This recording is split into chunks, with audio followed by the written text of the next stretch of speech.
Good morning students. मैं Vishnu Sharma, lecturer computer science, government polytechnic college Dausa से। आज के e lecture oblique e practical में हम वेरिएबल्स एंड कॉन्स्टेंट्स के बारे में पढ़ेंगे, जो कि रिलेटेड है सी प्रोग्रामिंग से।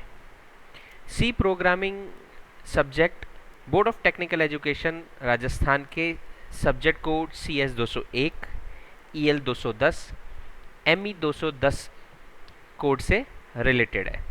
आज के ई लेक्चर में हम देखेंगे कि वेरिएबल्स क्या होते हैं, कहाँ काम में लिए जाते हैं, उनका सिंटैक्स क्या होता है, डिक्लेयर कैसे किए जाते हैं, और हम एक छोटे से प्रोग्राम की हेल्प से वेरिएबल को भी समझने की कोशिश करेंगे और कॉन्स्टेंट्स को भी समझने की कोशिश करेंगे। कॉन्स्टेंट क्या होते हैं, कहाँ काम में ले जाते हैं, और कैसे इन्हें बाइफरकेट किया जाता है सी प्रोग्रामिंग लैंग्वेज में। तो हम शुरू करते हैं। Variables in C. Variable is used to store the values. Variable basically काम प्रोग्राम के अंदर वैल्यू स्टोर करवाने के लिए आते हैं। As name indicates its value can be changed. जैसा कि इसके नाम से ही हमें पता लग रहा है, वेरिएबल्स की वैल्यू चेंज की जा सकती है, और also it can be reuse many times. और हमारे प्रोग्राम की ज़रूरत के हिसाब से हम कई बार इसकी वैल्यूज़ को चेंज करके हम रीयूज कर सकते हैं। वेरिएबल की जो एडवांटेज है वो यही है कि वेरिएबल वेरी कर सकता है वैल्यूज़ को।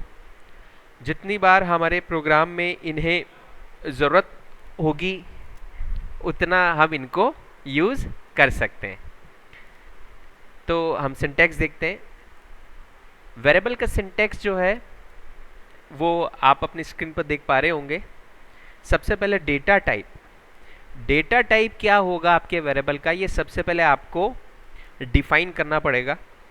फिर स्पेस देंगे आप, और उसके बाद वेरिएबल नेम देंगे कि आपके वेरिएबल का आप नेम क्या ले रहे हैं। ये भी बहुत बड़ा कॉन्सेप्ट है, हम आगे देखेंगे कि वेरिएबल नेम के भी इसके रूल्स हैं कि सी प्रोग्रामिंग लैंग्वेज के अंदर आप वेरिएबल के नेम को किन रूल्स के अकॉर्डिंग डिफाइन कर सकते हैं। उन रूल्स को हम समझने की कोशिश करेंगे। तो आप ये देख पा रहे होंगे इंट ए, एक एग्जाम्पल दे रखा है इंट ए। तो यहाँ ये सिंटैक्स को फॉलो करते हुए हमने एक ए नाम का वेरिएबल डिक्लेयर किया है, जो कि इंटीजर टाइप वैल्यू को स्टोर करा सकता है। ठीक है, यानी अगर हम इन फ्यूचर इस ए वेरिएबल को यूज करेंगे तो इस ए वेरिएबल में किस तरह की वैल्यूज को स्टोर करा सकते हैं, इंटीजर टाइप वैल्यूज को। ठीक है, where A is the variable. एक ए वेरिएबल है जो कि इंटीजर टाइप वैल्यू ले रहा है। ध्यान से देखिए सिंटैक्स क्या बोल रहा था हमारा, data type space variable name फिर सेमीकोलन। तो इसी तरीके से हमने हमारा वेरिएबल डिक्लेयर किया है, data type integer space variable का नेम और फिर सेमीकोलन। ठीक है, इस तरीके से आप अपने सी प्रोग्राम में कोई भी वेरिएबल स्टोर करवा सकते हैं। अब आप देखिए rules for naming a variable. ये रूल्स हैं आपके वेरिएबल को नेम देने के, कि आप अपने वेरिएबल का नाम क्या रख सकते हैं, किस तरीके से रख सकते हैं। A variable name can only have letters, both upper case और lower case letters, digits and underscore. ठीक है, एक वेरिएबल जो होगा वो या तो लेटर रखेगा, लेटर भी किस तरीके के, या तो अपर केस बड़ी ABCD या छोटी ABCD, किसी भी तरीके के अल्फ़ाबेट्स वो लेटर्स रख सकता है, या फिर वो डिजिट्स रखेगा, या फिर वो अंडरस्कोर रख सकता है। यानी वेरिएबल नेम में आप तीन चीज़ यूज़ कर सकते हैं, अल्फ़ाबेट्स यानी लेटर्स, डिजिट्स और अंडरस्कोर। इसके अलावा आप किसी तरह का कोई स्पेशल साइन सिंबल काम में नहीं ले सकते। ठीक है, the first letter of variable should be either a letter और अंडरस्कोर, ठीक है। First letter of variable should be either a letter और अंडरस्कोर। यह आपका बेसिक रूल है कि आपके वेरिएबल नेम की जो शुरुआत होगी या तो वो अंडरस्कोर से होगी या वो किसी लेटर से होगी, ठीक है, यानी अल्फाबेट से होगी। डिजिट से वेरिएबल सी के अंदर वेरिएबल नेम की शुरुआत नहीं हो सकती है, ये ध्यान रखें आप, ठीक है। Variable name must not a keyword of C language, ठीक है। सी में 32 कीवर्ड्स हैं, हमने लास्ट लेक्चर्स में, प्रीवियस लेक्चर्स में हमने कीवर्ड्स के बारे में पढ़ा हुआ है। तो उन 32 कीवर्ड्स को एज ए वेरिएबल नेम हम हमारे प्रोग्राम में कभी काम में नहीं ले सकते। अगर आप उन कीवर्ड्स को एज ए वेरिएबल नेम काम में लेने की कोशिश करेंगे तो कंपाइलर आपको एरर शो कर देगा, ठीक है। यानी आप अपना वेरिएबल नेम कुछ भी लीजिए पर एग्जैक्टली कीवर्ड नेम को आप अपने वेरिएबल नेम को अंदर काम में नहीं ले सकते। There is no rules on how long a variable name can be, ठीक है। यहाँ कोई रूल नहीं है कि भाई इतने ही आपका जो वेरिएबल नेम है यानी आइडेंटिफायर जो है इसे कितना लेंथ का आपको इसको रखना है। However you may run into problems in some compilers if the variable name is longer than 31 characters. It means 31 characters से ऊपर आते ही बहुत से कंपाइलर एरर देते हैं, पर मैं आपको कहूँगा कि आप 16 कैरेक्टर्स तक का भी आप वेरिएबल नेम लेंगे तो मोर देन इनफ है, ठीक है। इससे ज़्यादा में क्या है, कंपाइलर टू कंपाइलर वेरी करता है। कोई कंपाइलर 16 कैरेक्टर्स तक के अलाउड करता है, कोई कंपाइलर 31 कैरेक्टर्स तक अलाउड करता है, ठीक है। तो इसका कोई रूल नहीं है क्योंकि ये आपकी मशीन टू मशीन वेरी करता है, कंपाइलर टू कंपाइलर वेरी करता है। तो आप इसमें कोशिश करें कि मिनिमम साइज के अंदर, मिनिमम लेंथ के अंदर वेरिएबल नेम दे दे, क्योंकि आप जितनी बार फिर वो आपने एक बार लॉन्ग लेंथ का वेरिएबल नेम ले लिया तो जब जब आप उसे काम में लेंगे उतना आपको वो टाइप करना पड़ेगा, तो वो वैसे ही लेंथी कर देगा आपके प्रोग्राम को, ठीक है। एक एफिशिएंट प्रोग्रामर वही होता है जो कि मिनिमम लेंथ के अंदर वेरिएबल को लेते हुए अपना प्रोग्राम रन कराए, ठीक है।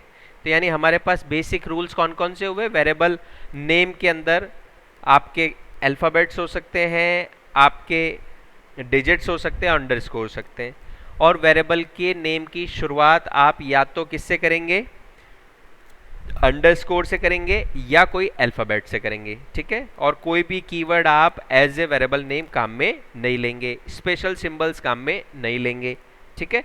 देखिए यहाँ पे 1 2 3 4 नाम से हमने 4 एग्जाम्पल्स बता रखे हैं कि इनमें किस तरीके का वेरिएबल करेक्ट है और नहीं है। जैसे आप फर्स्ट के देखेंगे तो इसके अंदर आपकी शुरुआत किससे हो रही है, अंडरस्कोर से हो रही है। तो हमने हमारा नियम नंबर, रूल नंबर जो सेकंड है वो बोल रहा है कि आपकी शुरुआत या तो अंडरस्कोर से हो या अल्फ़ाबेट से हो, तो बिल्कुल करेक्ट है रूल।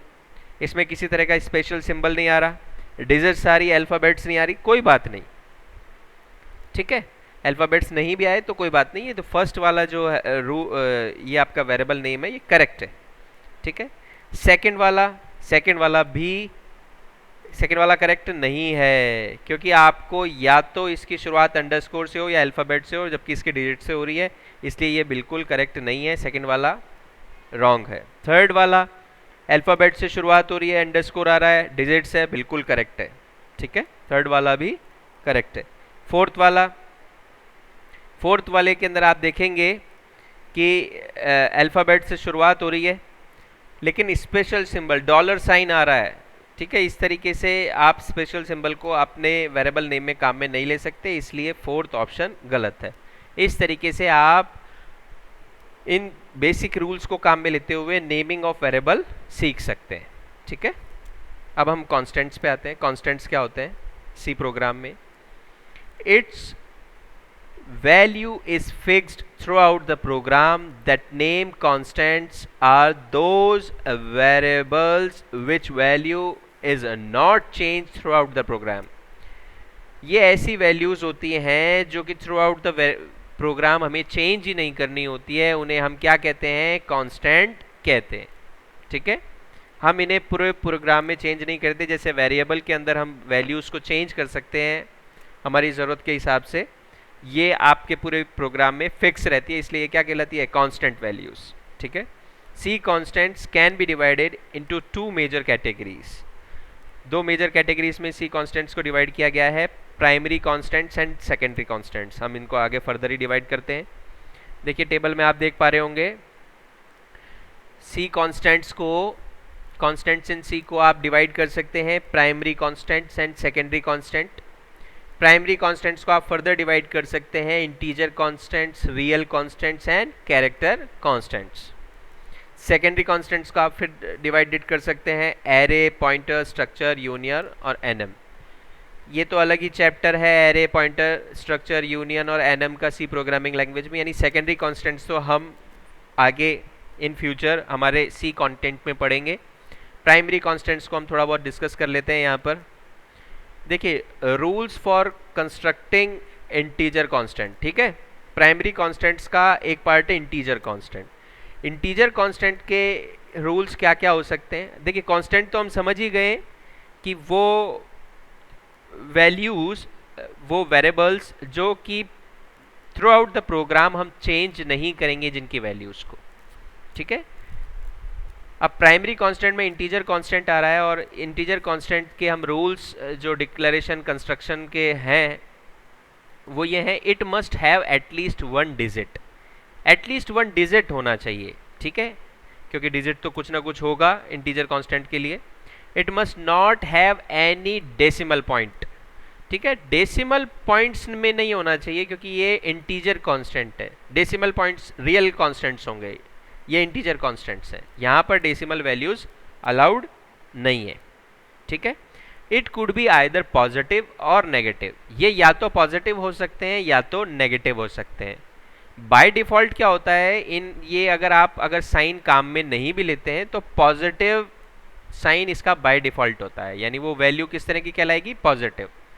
ठीक है, रेंज इज -32,767 से प्लस 32,768 वैल्यूज तक ये रेंज आपकी वेरी करती है। किसकी, इंटीजर कांस्टेंट की। किसके लिए, 16 बिट कंप्यूटर सिस्टम के लिए।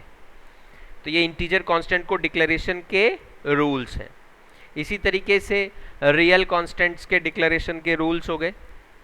It must have at least one digit, at least एक डिजिट तो हो। It must have any decimal point. Decimal points यानी पॉइंट्स के अंदर हमें नंबर चाहिए क्योंकि ये रियल कांस्टेंट्स हैं। अगर पॉइंट्स में नंबर, फिक्शन में वैल्यूज नहीं है तो आपको इंटीजर कांस्टेंट काम में लेने होंगे, रियल कांस्टेंट आप काम में नहीं ले सकते। It could be either positive और नेगेटिव। ठीक है, बाय डिफॉल्ट साइन किसका होगा, पॉजिटिव का होगा। अगर आपने साइन काम में नहीं लिया और वैल्यू दे दी तो वो पॉजिटिव कहलाएगी। रेंज इसकी -3.4 E38 मीन्स 10⁻38 और इस तरीके से वैल्यू वेरी करेगी प्लस 3.4 E यानी 10⁻38 तक। ठीक है, इस तरीके से आप रियल कांस्टेंट काम में ले सकते हैं। अब rule for constructing character constant. Character constants को बनाने के रूल्स क्या है। ये character constant may be a single alphabets, single digit और single special symbol enclosed with an single inverted commas. ठीक है, जो आपके कैरेक्टर कांस्टेंट्स हैं ये क्या होंगे, सिंगल अल्फ़ाबेट्स होंगे या सिंगल डिजिट्स होंगे या सिंगल स्पेशल सिंबल होंगे जो कि एनक्लोज्ड होंगे इन्वर्टेड कॉमास के बीच में, सिंगल इन्वर्टेड कॉमास के बीच में। ठीक है, देखिए एग्जाम्पल में आप देख पा रहे होंगे, capital a single inverted commas में, 1 सिंगल इन्वर्टेड कॉमास में और इक्वल टू जो कि स्पेशल सिंबल है सिंगल इन्वर्टेड कॉमास में। तो ये कैरेक्टर कांस्टेंट में आप काम में इसको ले सकते हैं। ठीक है, अब हम इसके कुछ प्रोग्रामिंग के थ्रू कॉन्स्टेंट्स को समझने की कोशिश करते हैं। देखिए, आप एक प्रोग्राम देख पा रहे होंगे अपने स्क्रीन के ऊपर।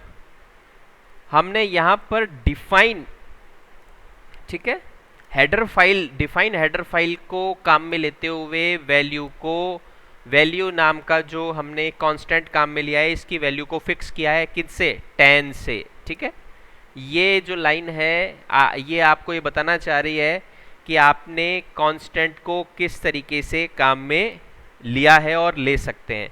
सबसे पहले हमने क्या किया, हेडर फाइल काम में ली, hash include stdio.h, standard input output header file हमने काम में ली।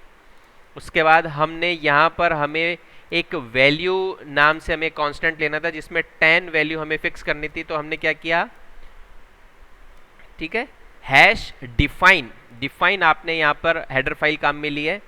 वैल्यू नाम से हमने क्या किया, कांस्टेंट का नेम दिया और उसकी 10 वैल्यू को हमने क्या कर दिया, फिक्स कर दिया कि वैल्यू नाम का जो कांस्टेंट है इसके अंदर कितनी वैल्यू रहेगी, 10।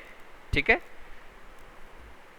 और अब हमने क्या किया, वॉइड मेन फंक्शन चालू किया, कर्ली ब्रेसेस से ओपन किया और इंट हमने एक, देखिए वेरिएबल डिक्लेरेशन हो रहा है यहाँ पे। आप देखिए वेरिएबल किस तरह से डिक्लेयर कर रहे हैं, इंट आपने डेटा टाइप दिया, स्पेस डेटा, डेटा नाम से आपने वेरिएबल का नेम ले लिया और आपने सेमीकोलन से इसे बंद कर दिया, यानी इंटीजर टाइप आपने डेटा नाम का वेरिएबल लिया और सेमीकोलन से इसे बंद कर दिया। ठीक है, data equals to value multiply by value. ठीक है, अब वैल्यू आपकी फिक्स कर दी थी आपने 10, ये कहाँ से लिया, डिफाइन से। ठीक है, थ्रू आउट द प्रोग्राम आपकी वैल्यू जो है वो फिक्स रहेगी, वैल्यू नाम का जो कांस्टेंट है वो फिक्स रहेगा 10, 10 मल्टीप्लाई बाय 10 यानी 100, कहाँ चला गया, डेटा में, तो आपने इसे प्रिंट करवा दिया।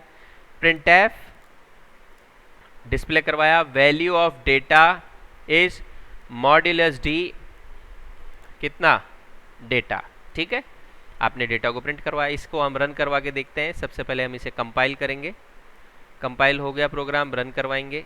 देखिए रन करवाने में देखिए आप देख पा रहे होंगे वैल्यू ऑफ डेटा इस कितना आया, 100। ठीक है, क्योंकि आपने क्या किया, यहाँ पर आपकी 10 वैल्यू इसने ले ली, 10 मल्टीप्लाई बाय 10 यानी 100 किस में चला गया, डेटा में, डेटा वेरिएबल में चला गया।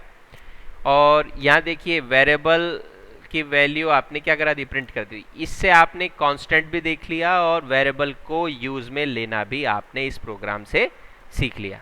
ठीक है, वैल्यू ऑफ डेटा इक्वल 100। ठीक है, इस तरीके से। आप एक दूसरा तरीका और है, उससे भी आप कांस्टेंट्स को यूज कर सकते हैं, कॉन्स्ट नाम के कीवर्ड से। ठीक है, यहाँ हमने क्या किया,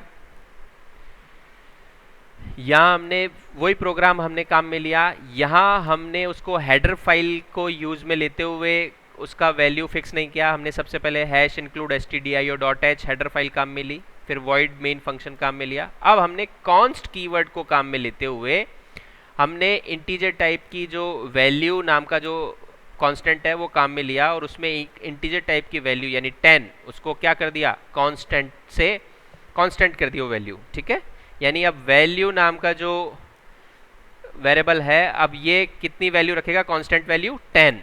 ठीक है, हमने अब यहाँ नीचे हमने एक वेरिएबल डिक्लेयर किया, देखिए डेटा नाम का वेरिएबल डिक्लेयर किया इंटीजर टाइप का, सेमीकोलन से इसे बंद किया। Then data equals to value multiply by value, फिर सेमीकोलन से इसे बंद कर दिया। ठीक है, वैल्यू कितनी है, फिक्स कितनी है, 10। ठीक है, ये 10 वैल्यू जो है ये कांस्टेंट है, 10 मल्टीप्लाई बाय 10 यानी 100 किस में चला गया, डेटा में। इसको हमने प्रिंट करवा दिया। Print F value of data is modulus D, modulus D format specifier है इंटीजर टाइप की वैल्यूज़ के लिए। तो डेटा एक इंटीजर टाइप का वेरिएबल था, इसलिए हमने मॉड्यूलस डी काम में लिया और आपने मॉड्यूलस डी से इसे प्रिंट करवा दी वैल्यूज़। ठीक है, हम इसे कंपाइल करेंगे, कंपाइल करने के बाद हम इसे रन कराएंगे तो देखिए 100 इसका आउटपुट आ गया। तो इस तरीके से आप अपने प्रोग्राम में क्या काम में ले सकते हैं, किसी भी वेरिएबल को और कांस्टेंट को डिक्लेयर कर सकते हैं, डिफाइन कर सकते हैं और अपने प्रोग्राम में काम में ले सकते हैं। Thank you so much.